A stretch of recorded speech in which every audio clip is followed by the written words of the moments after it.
খালি কলকাতা নয়, পশ্চিমবাংলার এই 135-40টা পুরসভা কর্পোরেশন আছে।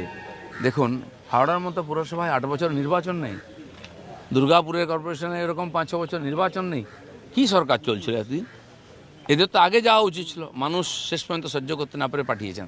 সেজন্য আমার যেটা মনে হচ্ছে সবই পরিষ্কার হবে, আগামী নভেম্বরের দিকে হয়তো সমস্ত পুরসভার নির্বাচনও হতে পারে। ক্লাবে ক্লাবে বিভিন্ন জায়গায় কলেজের ভেতরে তৃণমূল কংগ্রেসের নেতারা দারুণ দারুণ ঘর বানিয়েছেন, এসি ঘর, নরম বিছানা, দামি বাথরুম। আপনাকে আমি তথ্য দিই, হসপিটালের মধ্যে শাড়ির দোকান তৈরি হয়েছে, তারপরে ওখানে স্পা তৈরি হয়েছে।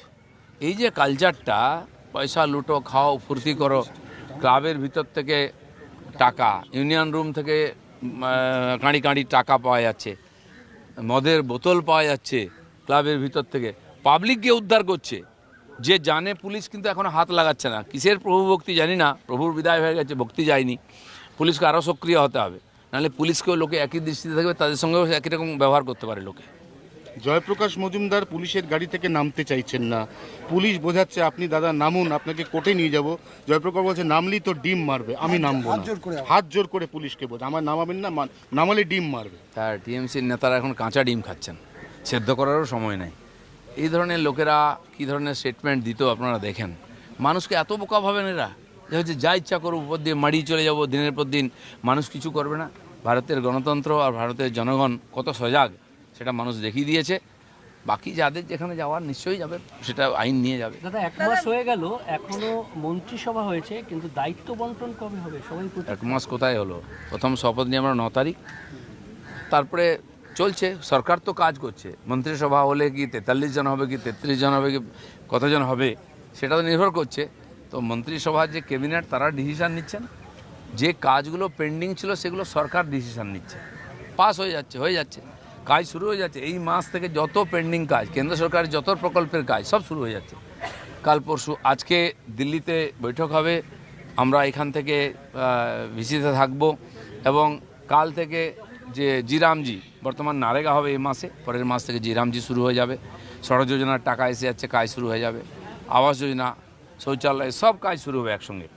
তো এটা শুরু হয়ে গেলে তখন মন্ত্রীদের দায়িত্ব দেবে, তারা আবার আস্তে আস্তে সমস্ত দায়িত্ব বুঝে নেবেন। চলছে কাজ, অ্যাডমিনিস্ট্রেশনের লোকেরা কাজ করেন, যারা দিন কিছু করতেন না, উল্টো করতেন, তারাই কাজ করছেন, মন্ত্রী তো দেখাশোনা করবেন। জয়ের পরে বাংলাকে আপন করে নিয়েছেন নরেন্দ্র মোদী। তিনি যোগা দিবসে কলকাতায় আসছেন, তিনি দুর্গাপুজোয় 3 দিন কলকাতায় থাকবেন। সে 19 সাল থেকে মাননীয় প্রধানমন্ত্রী, বর্তমান হোম মিনিস্টার, তখন প্রেসিডেন্ট ছিলেন, যেভাবে বাংলার জন্য সময় দিয়েছেন, চেষ্টা করেছেন, এবং যথারীতি ফান্ডও দিয়ে গেছেন যে বাংলার লোকে কষ্ট না হোক। কিন্তু চোরেরা এখানে দাপিয়ে বেড়ে কিছু রেস্ট্রিকশন করেছেন, সেজন্য এই বাংলা ভারতের সঙ্গে তাল মিলাবে শুধু নয়, ভারতকে নেতৃত্ব দেবে, সেরকম বাংলা তৈরি করতে চাই। আর মাননীয় মোদীজির নেতৃত্বেই হবে, সেই জন্য বারবার উনি আসছেন। প্রতিনিয়ত চিফ মিনিস্টারকে ডেকে ওখানে বৈঠক হচ্ছে, নতুন নতুন সিদ্ধান্ত আমরা নিচ্ছি, যেন প্রধানমন্ত্রী নিজে এসে এখানে বাংলার মানুষকে আশ্বস্ত করতে চান, যেটা উনি বলেছিলেন ভোটের আগে, যে একবার 5 বছরের জন্য বাংলাকে আমাদের হাতে তুলে দিন, আমরা বাংলাকে নতুন করে গড়ে দেবো, স্বপ্নের বাংলা বানিয়ে দেবো। সেটা হচ্ছে কিনা নিজে দেখতে আসছেন। দাদা, মাথায় ঢাকা নিয়ে যেই মমতা বন্দ্যোপাধ্যায়কে আমরা মসজিদে মসজিদে ঘুরতে দেখেছি, তাকে কালকে দেখা গেল বগলামুখী মন্দিরে, কিংবা উনি সিঁড়ির নিচে দাঁড়িয়ে আছেন। এটা আগে করা উচিত ছিল, এখন করতে বাধ্য হচ্ছেন। ভগবানের কাছে যেতে পারতেন, জনতার কাছে নম্রতার সঙ্গে গেলে হয়তো এতটা ক্ষোভ মানুষের হতো না।